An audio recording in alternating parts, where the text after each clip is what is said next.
Here at the motion capture set, the setting is totally professional and it looks amazing. The facilities and stuff you can get over here, like the size, the scale of this is just something that you can't really do in Tokyo. There aren't any places this big. Here we go, let's roll cameras. This project involved a lot of new challenges, and the first, obviously, big challenge for us is to hire actors to do all the 3D scanning and also the motion capture. It's not very different to doing conventional green screen shooting, except you're capturing characters and shapes rather than the actual actors themselves.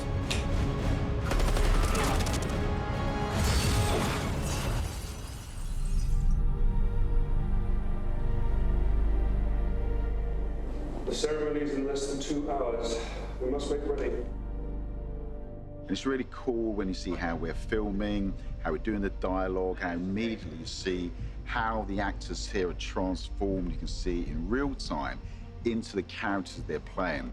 So you've got 60 or 70 cameras on this setup. Basically, they triangulate where the markers are that are on the actor. They track his movements throughout the space, and then we can reconstruct that. Once we're in that virtual environment, then we can spin around and view it from any angle. It's really useful for the director, so if he wants to frame a shot from a certain angle or check different views of that scene, it gives him the ability to do so in real time.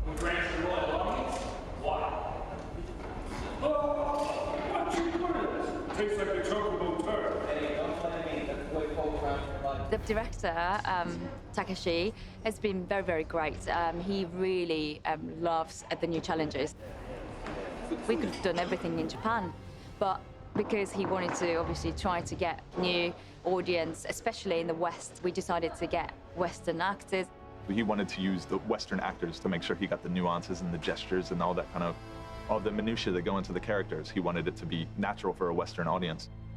モーションキャプチャーを使ってやるっていうことは、誰かと一緒にコラボレーションするっていう意味合いでもあると思うんです。そういった形でやっぱり人間っていうものを表現していかないと、その一人が考えることでいろんな人の感情、細かい感情が表現できるかって言ったら、僕はそうは思わないので、どちらかというとやはり実写の映画を今回は撮っていったっていう印象ですね。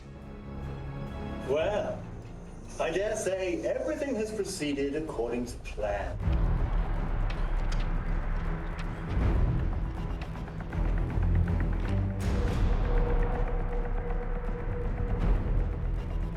I hope you're here to talk.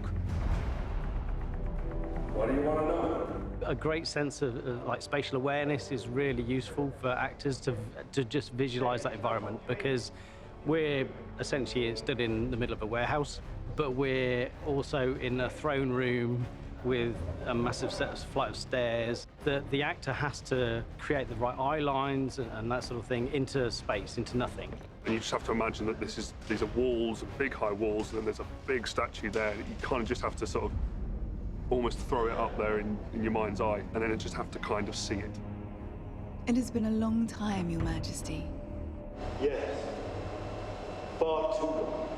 The throne room, the palace is vast, and his throne room is high up. So you've got the ground level, and then you've got stairs going up, and then a platform, more stairs, and then the throne way up here. Slightly shallower. Yeah, so you end up looking at the base.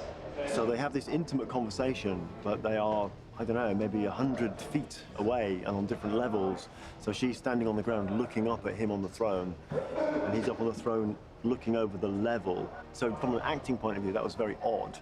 And imagination really is the big thing, not only in acting, but also in performance capture. You have to be able to be a little loose with your lateral thought of where the environment is, because it can change. Some people might find that a little difficult because they might want to physically see the environment, not just see it on the screen. But I think a lot of people get used to very quickly the idea of using your imagination to fill in the world based off the screen you're looking at or based off any of the art concepts you've been given. And after you get that knack, it actually becomes second nature. That feels okay. Yeah. That's okay. Have we done it? Yeah?